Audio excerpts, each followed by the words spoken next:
O senhor está me ouvindo bem? Perfeito. Professor, bom, primeiro, obrigado por o senhor ter tentado me ajudar aí para a gente poder gravar, porque é um projeto que eu estou tentando de novo, gravar algumas coisas. E a minha ideia é gravar coisas sobre mente, sobre saúde mental, sobre saúde emocional. Perfeito. Né? Então eu vou. Perfeito. E aí eu acho que o senhor já deve ter gravado com tanta gente, deve ter várias perguntas, mas eu vou tentar, professor, fazer algo mais simples. Vai fazendo as perguntas e eu vou respondendo, mas fica melhor. Isso, vou fazer umas perguntas aqui. Eu preparei algumas ideias, mas eu acho, professor, que o espontâneo vai ficar até melhor. Uma pergunta que eu já tenho para o senhor, e eu acho que é um privilégio para mim ser seu aluno e poder ter esse tempo de aprender alguma coisa com o senhor. Professor, uma pergunta que eu quero fazer sobre a questão como uma pessoa pode bloquear propriamente, auto-sabotando, vamos dizer assim, os pensamentos. Para o senhor, como que funciona isso, né? A própria pessoa tem uma ideia ou ela tem uma vontade.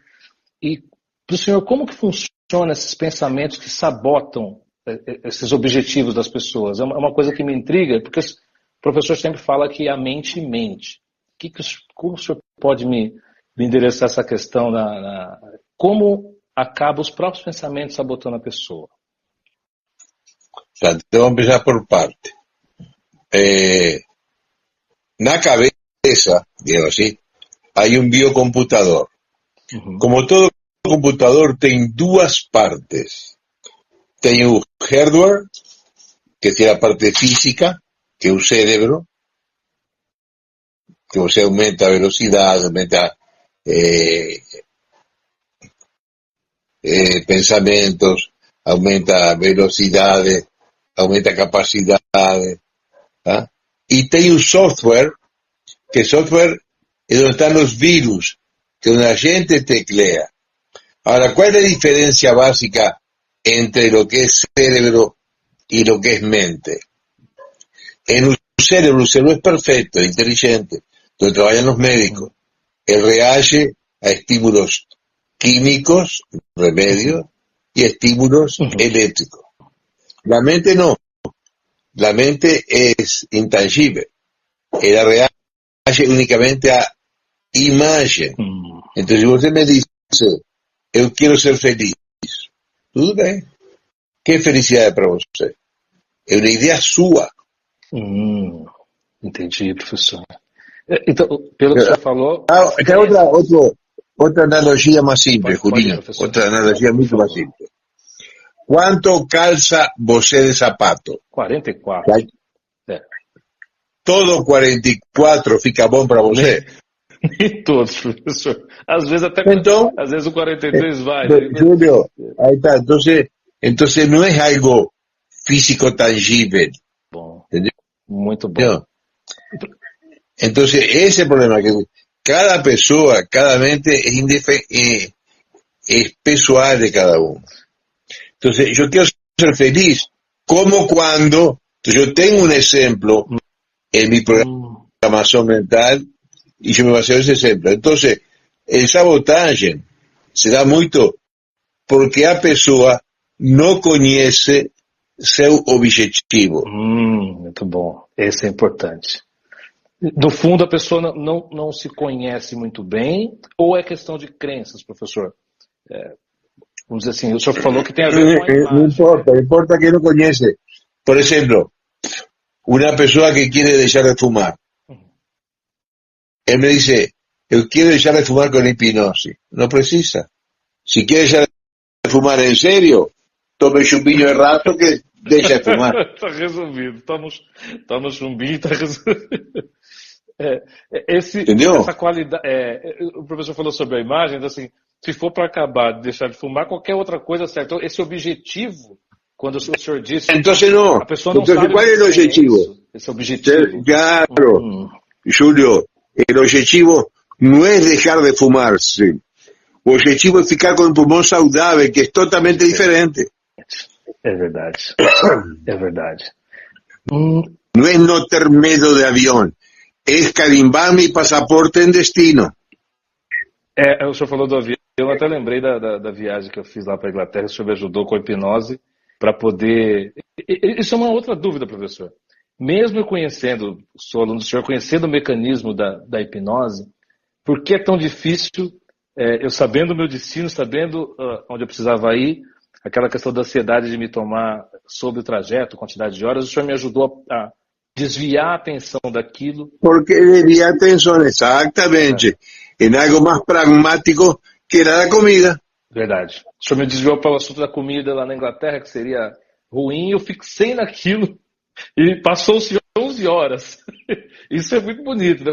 Como passou 11 horas totalmente desfocado com a viagem de 11 horas, mais ou menos que foi 10, 11 horas de viagem. Algo más pragmático, entendeu? En algo más pragmático. Professor, essa questão é uma outra dúvida. E aqui, se deixar perguntar, vou perguntar um monte. O professor sempre fala da escola russa ou da escola americana. O professor estudou e aprendeu com a escola russa, mas não sei se alguém já perguntou, eu estou mais igual o Danilo Gentili, que ele falava aquele repórter inexperiente, né? Então, às vezes, vou tentar com essas perguntas, com essas minhas dúvidas, talvez seja dúvida de outras pessoas depois que vão ouvir. Essa questão do pensamento, que o professor falou do objetivo, a gente erra no objetivo naquilo que quer, o professor falou da atenção, a questão de desviar a mente para uma outra coisa, mantendo o objetivo, porque eu continuava com aquele objetivo, só que aquilo que ia me atrapalhar, que era o medo, a ansiedade, aquilo foi para outro lugar. Mas o professor sempre falava nos cursos dessa escola russa e escola americana. Tem alguma coisa que o professor pode compartilhar sobre essa diferença? O que moldou o pensamento do senhor? O senhor tem anos de experiência com hipnose, mas o que diferencia um do outro? O que o senhor pode compartilhar? Eu sei que são coisas bem complexas, mas... É a mesma diferença, já que estamos fazendo analogia, entre religião e espiritualidade. Boa. Vou até anotar, porque a gente vai entrar nisso. Que bom. Entendeu? A religião seria o sistema... Eu não tenho religião, mas me posso comportar religiosamente. Já estou anotando. E eu posso ter religião e ser um devasso. Totalmente, né, professor? Tem religião, mas trabalha e se comporta de outra forma. Mas e essa questão do pensamento, você falou, diferente, como que o senhor me explica então, do russo e o americano, esse pensamento sobre a hipnose, ou sobre como funciona a mente? Eu vou entrar mais um pouquinho nesse assunto. O senhor falou da religião e espiritualidade, que seria como eu me comporto, mas e essa diferença, se for sair da analogia, alguma característica que o professor falou, da forma que o professor... Por exemplo, os russos me ensinaram que tem duas formas de você induzir hipnose. Trofotroficamente, que seria maternalmente, ou ergotroficamente, que seria paternalmente, autoritariamente. Então, por exemplo, eu machucava meu dedo e chegava chorando e dizia: mamãe, machuquei meu dedo. O que fazia minha mãe? Dava um beijo no dedo, passava a mão por cima e a dor sumia imediatamente. Entendeu? Tá, então, isso, materno, com amor. Com amor. Eu machuquei o dedo, chegava chorando, dizia meu pai: pai, machuquei o dedo. Que hacía meu pai? Cala a boca e não chore. E automaticamente acontecia. Nada igual. Porque não, exatamente. A forma então, esse princípio, eu lo uso no hospital de clínica. Chega um paciente, e a mim não me interessa ideologia, religião, criação, educação. Me interessa ver como ele se comporta. Por isso que o professor citou a questão da religião. É mais como se comporta, como entra com essa informação de uma forma mais maternal, mais paternal, mas claro. É fisiológico o que o professor fala, né? Claro, a forma ali. Claro, pero te hago un ejemplo, Julio, un ejemplo. Yo hice un estudio en el Hospital de la Clínica por etnias. Hay dos etnias que multiplican su capacidad de aumentar el limiar dador, que son la nipónica, no es asiática, es nipónica, japonés, y germánica, no es europeo, es alemán, ¿entendió? Entonces esos dos tienen un poder sobre Ador interesantísimo. Y vos se ve que en la Segunda Guerra Mundial los dos países estaban juntos. ¿Cuál era? O ellos, ¿cuál era? Alemanes y japoneses. Tinha uma afinidade na forma de Uno fue pensar. arrasado por bomba atómica, el otro por tanque de guerra, más los dos se levantaron y son primer mundo ahora. Pronto. Los dos más fracos para Ador, en esa misma regua, son los latinos y los judeos. Y a gente acá toda o descende latino o descende judeo. Y vos se ve que, por ejemplo, dame una pregunta más simple. Vos se conoce o viu o escutou falar de Papá Noel japonés. Não tem. Nunca ouvi falar disso. Invento nosso. Você se imagina um piloto kamikaze, sabe o que é um kamikaze? Na Segunda Guerra eles miravam um alvo, jogavam avião. Você se imagina um piloto kamikaze com capacete? Não. Él usa la bandana con la bandera del país. Entonces, cuando yo pego un descendiente de alemán o de japonés en un consultorio de Dor, yo falo que de honra, no falo de cariño. Cuando pego un latino o un judeo, falo de cafuné, de amor. Entonces, los dos hay.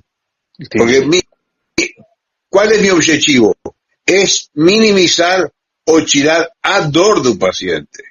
Porque ele tem dor, não me interessa, em absoluto. Todo esse pensamento me interessa como minimizar. Vem desse pensamento que o senhor aprendeu com esse sistema russo, que é entender a forma e não importa a crença, não importa. Entendendo isso, o senhor consegue conversar com o paciente, fazer essa anamnese e aplicar a terapia independente dessa... O sistema russo, a forma que o senhor aprendeu possibilitou o senhor navegar por esse, independente da etnia ou das crenças. Ou da doença que tenha, me interessa o sintoma da doença. Entendi, é uma outra. Eu trago um exemplo mais simples, Júlio, um exemplo mais simples. Medindo 0 nada, 10 desmayando a maior dor do mundo. Que valor você daria a uma facada de una faca de cocina de aço inox afiada? 9 e 10 deve ser. Que valor você 9 e 10. 9 e 10, né? Perfeito. E se essa facada te la dá um filho? Se essa facada se dá algum filho? Se não algum filho meu? Assim, não entendi. Um filho teu te dá essa facada? Nossa, professor, isso deve ser... Eu não consigo... Como? Não pode passar de 10. Então você tem um adendo de uma dor emocional. Isso que eu trabalho no clínica, entendeu? Só da pergunta eu já dei aquela travada, porque pensei, por causa do sentido que isso tem. Nossa, entendi, professor. Essa forma de pensar vai muito mais além claro. É muito diferente. O sistema americano, essa forma de ensinar é mais muito... Não é nem pragmático, mas é como se fosse uma receita. Quer copiar e quer o resultado sair igual. Copia e resultado... Pero você vê que las iglesias, hablando de religión, las iglesias antigamente eran feitas en Camposanto y eran feitas de forma barroca y pum. Los americanos hicieron un circo, armaron una carpa de circo, una barraca, e hicieron um templo embaixo. Já está feito. Não precisa de tudo aquilo, não queria saber da arquitetura, faz um quadrado. E você sabe que los rituais são muito importantes. Eu queria entrar Isso já falou Fritz Perl. Fritz Perl falou, os rituais são muito importantes. Professor, o senhor falou dos rituais, falou da igreja, se pudesse tiver mais um tempinho, eu queria perguntar. Muito me interessa, eu sempre pesquiso aqui, tem até uns estudos que eu fiz sobre as crenças, sobre culpa, medo e vergonha, e a relação que as igrejas, como muitas igrejas influenciam a mente das pessoas a sentir mais culpa, ou a sentir mais medo, ou mais vergonha. Essas crenças, que nem o professor sempre fala assim, o medo, por exemplo, se a pessoa não faz isso porque é pecado, porque Deus não gosta, porque é um sistema que a pessoa, você vai... O professor tem o livro Marketing das Religiões, mas ouvindo do senhor aqui, o senhor comentou da religião, a forma que as pessoas ensinam ou colocam na cabeça, o senhor sempre fala que tem hipnose nisso, independente se essa pessoa estudou ou não, né? Mas como funciona isso, professor, de embutir as crenças, esse medo, essa culpa? Como que o senhor vê isso? Toda religión se basea en dos patamares fundamentales: culpa y miedo. ¿Culpa de qué? De que dos idiotas comieron el año inicio de la civilización, comieron una masa. Yo que tengo que ver, porque si ese idiota no hubiese comido aquella masa, no habría pecado y estarían los dos saltitando nu. Então, como Bambi. Professor, então eu gostaria de fazer justamente uma conversa bem irreverente, que o senhor sempre falou que a reverência ajuda em tudo. Mas é isso mesmo, é uma culpa herdada pelo pensamento e meio que parece que é irreversível, professor. Até as pessoas que mesmo que não têm certas crenças, ela tem... Não somente irreversível, sino que é inverosímil. Dá um exemplo. Você tem escutado falar de um tal Deus, verdade? Esse Deus, que você escutou falar dele e pode professar ou não, esse é o problema teu. Esse Deus é todo-poderoso. Sim. Perfeito. O sea, que sabe tudo, pode tudo, correto? Esse Deus é omnisciente, sim, que sabe tudo, conhece tudo. Sim, é o que... Tá. Entonces, ele é omnisciente, sabe tudo, é todo-poderoso, pode tudo, tá? E é omnipresente, está presente em todo lugar, correto?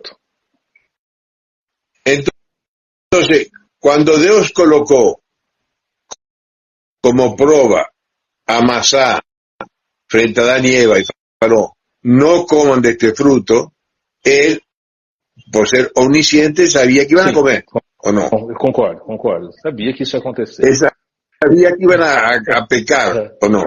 Entonces, ese Deus é medio complicado, não é? É complicado. Isso eu tenho certeza. Assim, não pensa igual a gente. Então, essas coisas, professor, assim, muito do que a gente crê, ou tem medo, ou tem culpa, é muito também da forma que a gente foi ensinado. O professor colocou uma questão. Então, primeiro que esse Deus, agarrado dessa forma, não pensa da forma que a gente pensa. Seria uma pergunta, né, interessante. Mas eu acho que às vezes a gente, ou as pessoas ensinam Deus da forma que elas pensam, né? Otro día a mí casi me sacraron, estamos hablando con amigos, hablando justamente de el Día del Pai, justamente. Dice, o Deus é o maior pai do mundo. Digo, não, o Deus de você está errado. Porque esse Deus que você falou, matou o filho dele. Pois sabia que se comiam a maçã iban a pecar. Se iban a pecar, ele ia ter que mandar o filho dele a salvar a humanidade do pecado original. Sim. Professor, essa forma, não dizer nem teologia, mas de pensamento, para mim, é o que eu acredito, até da forma que eu não tenho um pensamento mais como as pessoas acreditam nas igrejas. Eu acho que eu tenho algumas mudanças conforme eu fui aprendendo, justamente que isso estava pensado, né? Eu acho que, pelo que a gente vê, professor, muita gente tem as crenças muito baseadas no que explicam, sem às vezes questionar. Claro, essas formas de questionamento não interessam. E nos inculcaram, como se nos enfiaram goela abaixo, el tal livre-arbítrio que não existe. O pensamento, se for a pessoa vai melhorar um pouquinho a espiritualidade, a forma que ela... aliás, professor, é uma das perguntas que eu pensei, um dos assuntos que eu pensei em abordar, porque assim, eu atendi algumas pessoas, eu fui de algumas igrejas, por exemplo, tem igrejas mais tradicionais, Então fala assim, você não pode cortar o cabelo, né? E a pessoa coloca aquela crença que se eu cortar o cabelo é um pecado, Deus não vai gostar mais de mim, eu não vou ficar... Além disso, tem as pessoas que vão acusar e ficar olhando para ela, mas o que mais me interessava numa pesquisa que eu fiz até da pós, e o Dr. Alberto Bicudo lá do Mato Grosso, ele me ajudou um pouquinho nisso, também quero ver se eu converso com ele, a gente falando dessa questão da crença, porque assim, quando que a pessoa realiza, ela passa a acreditar que se ela cortar, Deus não está mais com ela, Deus não vai mais abençoar ela. Então, assim, é muito forte essa questão da crença, professor. Da pessoa a ponto dela não querer se questionar, não questionar isso. Chorinha. Entonces vos para el campo del religioso, vos para el filosófico, vos para el campo, digamos, psicológico. ¿Cuál es la diferencia técnica entre una creencia y un toque? Boa, professor. Trastorno obsessivo compulsivo. O toque é um pensamento recorrente que a pessoa não tem nem controle, né, naquilo. Que se você faz aquilo, tua mãe morre, ou cai do elevador, ou papapá, todo negativo. O toque, ele tem essa conotação negativa, é isso, professor? Que é a crença dele, claro. O que aplica-se, professor? O que o senhor pensa?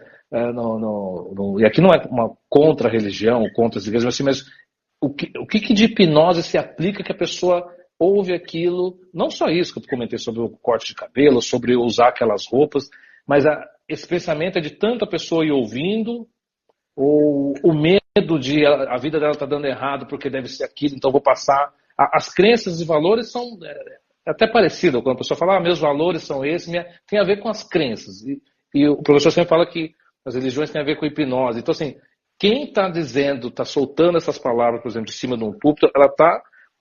O senhor acha que, às vezes, inconsciente, a pessoa joga essas crenças para os outros ouvirem, ou o senhor acha que muita gente é consciente daquilo? Quem está liderando sabe do que está fazendo?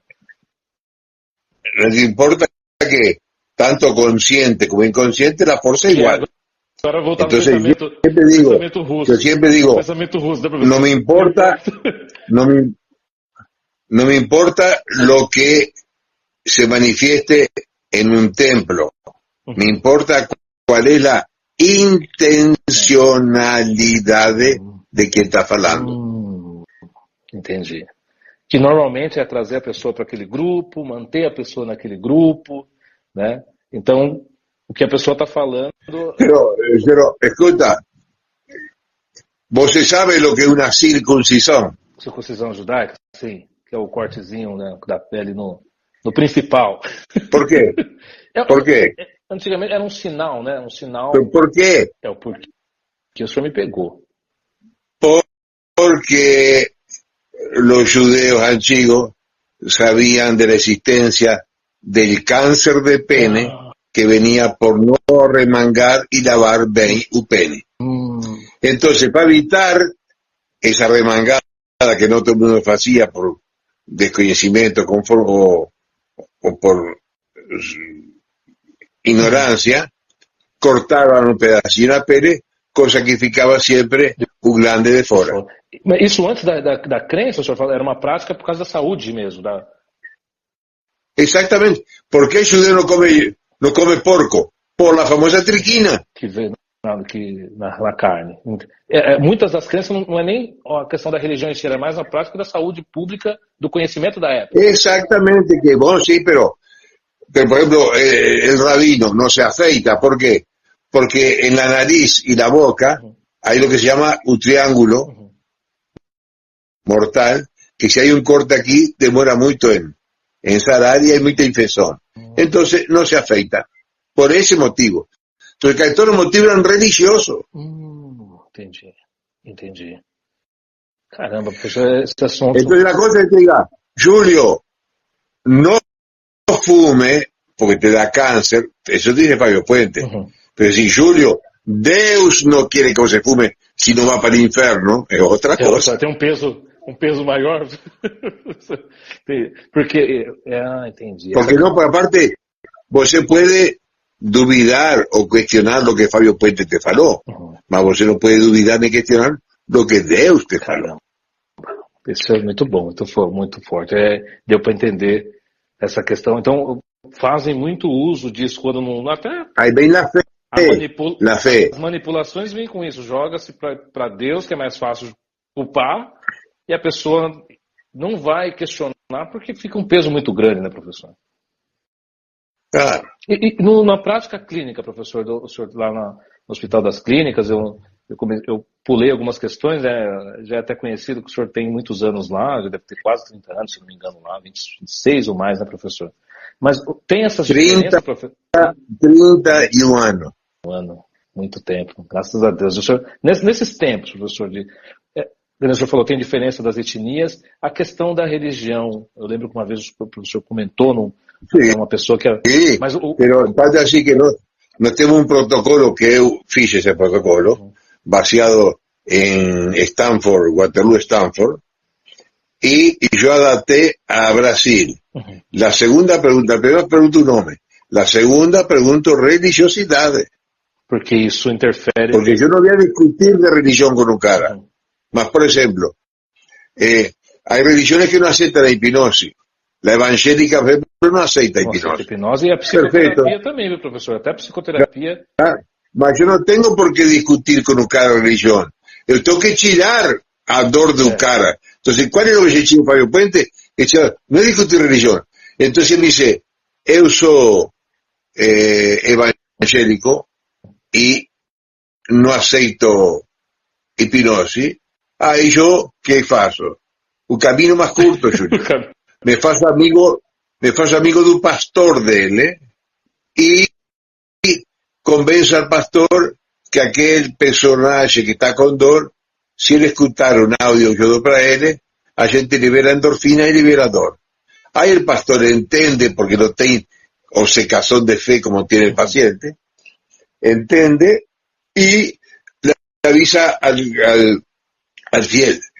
Escute este audio que vai ser melhor para você. Pronto, aí eu tenho permisso divino, não tenho que discutir nada com ninguém. Professor, isso o senhor deu uma noção, e depois quando eu compartilhar esse áudio, quem estiver ouvindo, que o objetivo do senhor é o tratamento, está lá no Hospital das Clínicas, vai vários casos complexos, o senhor está com o objetivo de tratar o paciente. Então, mesmo com as crenças limitantes do paciente por causa da religião ou da fé, o senhor consegue dar uma volta, um caminho mais curto, pela amizade até com o pastor, o senhor consegue entrar e já entrar ali na mente da pessoa para poder ajudar ela a se ajudar, que ela nem sabe que aquilo está atrapalhando ela. Exatamente, eu tenho que aliviar a dor do personagem.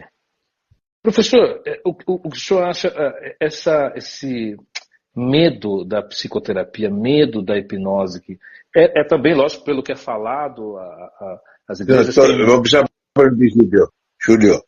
Todo medo, como você falou, é por ignorância de lo que vai acontecer. Medo de elevador é por ignorância. O cara, se vai mirar estatisticamente, elevador é o meio de transporte mais seguro do mundo. Muito verdade. Qual é a tua idade, Júlio? Júlio, qual é a tua idade? 38 anos, você. Em tus 38 anos, quantas vezes você escutou, olhou ou leu de um elevador que caiu? Bem pouquíssimas vezes. Não passa de 5. Foi pouquíssimas vezes. Eu já dei tanto de elevador em São Paulo, baixo para cima. Mas você pensa, não é nem 5. Não é nem 5. Aquele não é. Entendeu? Então, é meio mais transporte que há em elevador. E todo mundo tem medo? Essa ignorância, então... Por ignorância. Porque se o elevador para,